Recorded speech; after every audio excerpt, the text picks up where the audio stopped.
শুধু দর্শক বন্ধু, আপনারা দেখছেন একে নিউজ বাংলা। আর এই মুহূর্তে উপস্থিত রয়েছে কলকাতা হাইকোর্ট। বারুইপুরে আবার কিন্তু সংখ্যালঘুদের উপরে আক্রমণ হলো, আর আক্রমণ চালালো কারা? উগ্রপন্থী হিন্দুত্ববাদীরা। আমরা গতকাল গিয়ে বুঝতে পারলাম যে এই বারুইপুর সার্কেলের মধ্যে বেশ কয়েক বছর ধরে এই হিন্দুত্ববাদী উগ্রপন্থী হিন্দুত্ববাদীরা তারা বিভিন্নভাবে হিন্দু মুসলমানের মধ্যে ঝামেলা লাগিয়ে সাম্প্রদায়িক সম্প্রীতি নষ্ট করার চেষ্টা করছে। বলতে গেলে অনেকটা সময় লাগবে, বিভিন্ন জায়গায় কিন্তু তারা এই কাজ করে যাচ্ছে।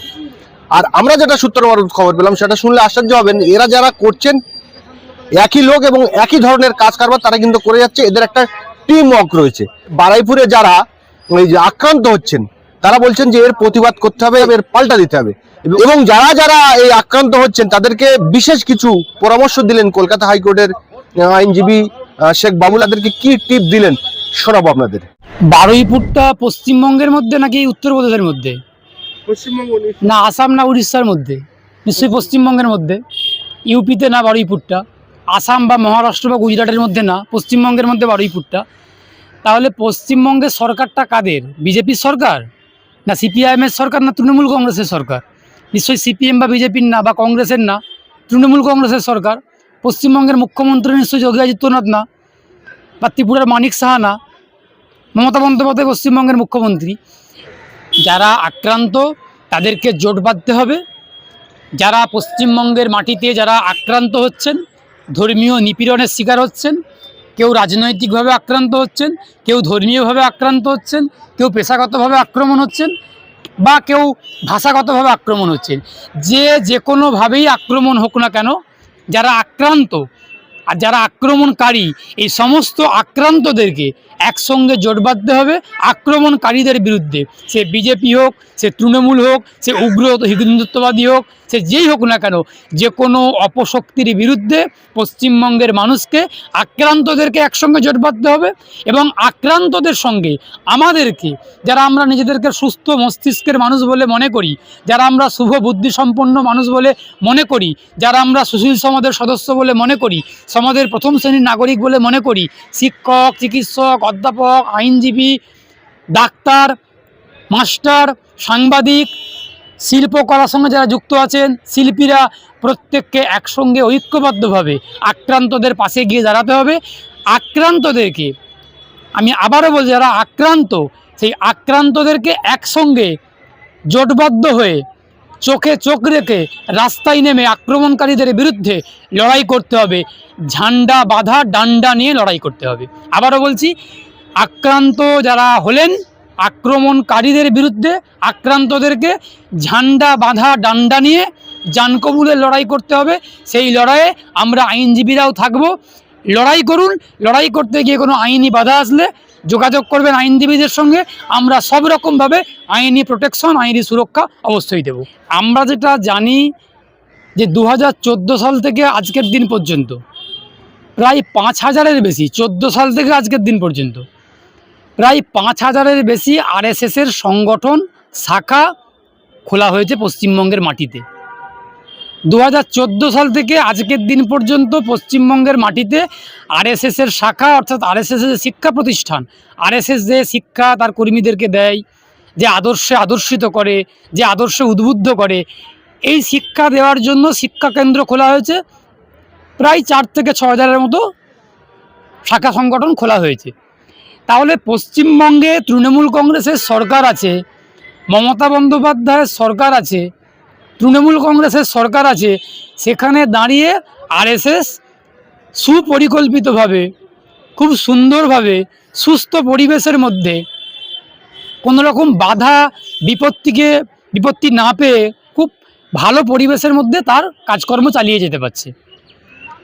অনুকূল পরিবেশ, এই যে আরএসএসের জন্য একটা অনুকূল পরিবেশ, আরএসএসের জন্য যে একটা ভালো মাটি আরএসএসকে উপহার দেওয়া, মমতা বন্দ্যোপাধ্যায় আরএসএসকে একটা সুন্দর মাটি উপহার দিয়েছে। কী জন্য? না বিদ্বেষের চাষ করার জন্য। বিদ্বেষের চাষ করার জন্য মমতা বন্দ্যোপাধ্যায়, তৃণমূল কংগ্রেস আরএসএসকে একটা উর্বর মাটি, পশ্চিমবঙ্গের মাটি তাকে উপহার দিয়েছেন। সেই মাটিতে, পশ্চিমবঙ্গের মাটিতে ধর্মনিরপেক্ষতার মাটি, ভ্রাতৃত্বের মাটি, গণতন্ত্রের মাটি, লড়াইয়ের মাটি পশ্চিমবঙ্গ, লাল মাটি, এই মাটিতে আরএসএস তার মতো করে বিদ্বেষ ঘৃণা এসবের কাজ কারবার চালিয়ে যাচ্ছে। আর পশ্চিমবঙ্গের প্রশাসন, পশ্চিমবঙ্গের পুলিশ নীরব দর্শকের ভূমিকা পালন করছে। গতকাল বা গত পরশুদিন দেখলাম বারুইপুরে একজন খাসি বিক্রেতা, সে মুসলমান সম্প্রদায়ভুক্ত, তাকে এবং তার দোকানের কর্মচারীকে আক্রান্ত করা হয়েছে বা আক্রমণ করা হয়েছে, তারা আক্রান্ত হয়েছেন। এতদিন পর্যন্ত আমরা ভিন রাজ্যে দেখতাম যারা গরু ব্যবসায়ী, আমরা দুর্গাপুরে দেখেছি গরু ব্যবসায়ীদেরকে পারিজাতরা মারলো, মেরে আক্রান্ত করলো, হাত পা ভেঙে দিল। তারপরে পারিজাত গাঙ্গুলি 15 দিন 20 দিন পর জামিন পেয়ে গেল তৃণমূল কংগ্রেসের পুলিশের দৌলতে। এতদিন আমরা দেখে আসছি ভিন রাজ্যে গরু ব্যবসার সঙ্গে যারা যুক্ত, যারা গরুর মাংসের সঙ্গে যুক্ত, তাদেরকে আক্রমণ করা হতো। আর এখন আমরা কি দেখছি? শুধুমাত্র বারুইপুরের গতকালকের ঘটনা কিন্তু না, আমরা যদি একটু পিছনের দিকে পিছিয়ে যাই আমরা দেখতে পাবো কি না, প্রায় শতাধিক, 10, 20, 30, 50, 40, 80, 90 বলবো না, প্রায় শতাধিক, 100-র উপরে ঘটনা এমন ঘটেছে। ঢোলাহাট থেকে শুরু করে পুলিশ পিটিয়ে মেরে দেওয়া, আরএসএসের পুলিশ, যে পুলিশ মারছে সে আরএসএসের কর্মী, সে নিজে জয় শ্রীরাম বলতে বলছেন, আমরা দেখেছি। আমরা আরও ঘটনা দেখেছি। সুতরাং এই যে ঘটনাগুলো পশ্চিমবঙ্গের মাটিতে ঘটছে, এগুলো শুধু ঘটছে না, এগুলো ঘটানো হচ্ছে। কারণ ঘটনা এই জন্যই হচ্ছে, ঘটানো হচ্ছে যে 2021 সাল থেকে 2026 সাল পর্যন্ত তৃণমূলের বিরুদ্ধে মুসলমান সমাজে, মুসলিম নাগরিকদের মনের মধ্যে যে একটা তৃণমূল বিরোধিতা তৈরি হয়েছে, তৃণমূলের বিরুদ্ধে একটা রাগ, ক্ষোভ, যন্ত্রণা, একটা বিক্ষুব্ধ মানসিকতা তৈরি হয়েছে, একটা অ্যান্টি ইনকামবেন্সি তৈরি হয়েছে, একটা প্রতিষ্ঠান বিরোধিতা তৈরি হয়েছে।